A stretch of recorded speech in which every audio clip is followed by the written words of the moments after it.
Good evening, আমি doctor Imai Khan, director of Wellcare nursing Baruipur. আজকে আমরা একটা ওটি করছি বাচ্চা চাইল্ড তাহমি মণ্ডল।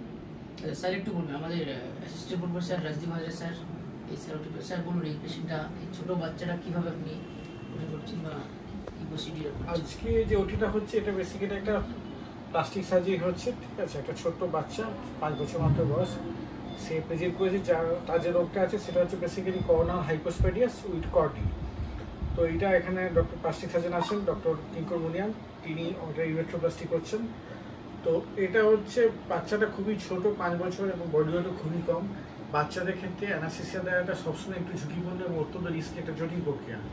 তো একে আমরা আপাতত আজকে রিজিওনাল অ্যানাস্থেসিয়া, স্পাইনাল অ্যানাস্থেসিয়া দিয়ে ওটিটা প্রসিড করছি। বাচ্চাদের স্পাইনাল অ্যানাস্থেসিয়া দেওয়া আরও চ্যালেঞ্জিং ব্যাপার। যাই হোক, এখানে আইসিউটাইসের সব সেট আপ ভালো মূলত সেট আপ থাকায় আমরা এই কেসটা করতে রাজি হয়েছি, এবং ওটি আপাতত সাকসেসফুলি ঠিকঠাক হয়ে গেছে, বাচ্চাও ঠিকঠাক আছে। আর রিজিওনাল অ্যানাস্থেসিয়াটা হয়েছে সেই জন্য যেগুলো অজ্ঞান করার যে ঝুঁকিগুলো সেগুলো অ্যাভয়েড করা হয়েছে। তো এত ছোট বাচ্চার ওটি করা ঠিক আছে, এবং সেটাও রিজিওনাল অ্যানাস্থেসিয়া মনে হয় সেটা হয়তো এই এলাকায় সেটা হয়তো একটা উল্লেখযোগ্য মাইলস্টোন বলা যেতে পারে, এবং এই নার্সিংহোমের জন্য। Thank you. আমাদের স্যারই এই ধরনের ওটিগুলো করতে পারেন, আমরা এই স্যারকে বিলিভ করে এই ওটিগুলো নিতে পারি। তো thank you sir. Okay, thank you. তো সাবকর্নাল হাইপোস্পেডিয়াস চলে যায়, টিপ প্রসিডিওর যেটা আমরা করি, স্নট গ্রাস প্রসিডিওরও বলা হয়। ইউরেথ্রোপ্লাস্টি করা হয়, ইউরেথ্রোপ্লাস্টি। ক্যাথেটার থাকবে 15 দিন, তারপর ক্যাথেটারটা খোলা হবে, রেজাল্টটা তখনই কমপ্লিটলি পাওয়া যাবে। স্যার বলুন কিছু।